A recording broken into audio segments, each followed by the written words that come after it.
We have been gathering information all day about the gunman. Chief Intelligence Correspondent Catherine Herridge has that part of the story.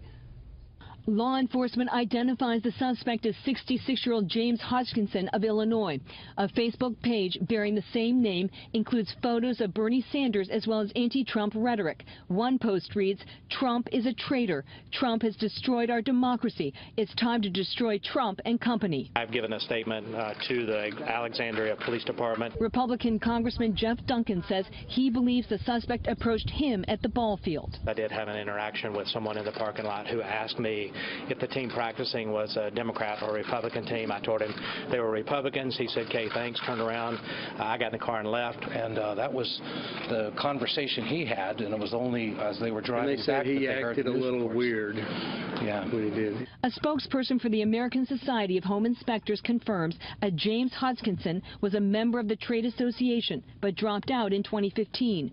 A few years earlier, a local Illinois newspaper reports that the suspect sent letters to the editor railing against Republicans and tax policies.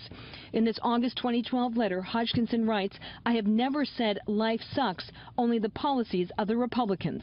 This man says he's a friend of the suspect. Well, he never backed down from anybody.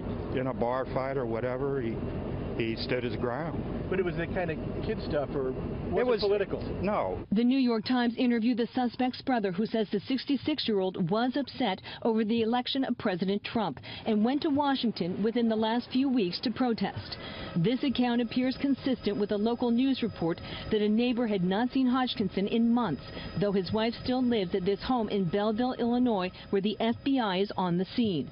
A law enforcement source tells Fox the Bureau gets involved when police officers and members of Congress are assaulted. At this morning's news conference, we had no prior information that would lead us to believe that anything like this was going to occur. Are you certain members of Congress were being targeted, though? Was this an intentional attack on members of Congress? Too early to tell if they were targeted or not.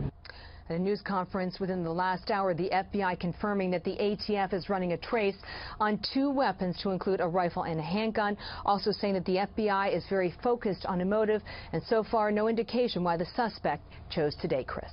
Catherine, thank you. You're welcome.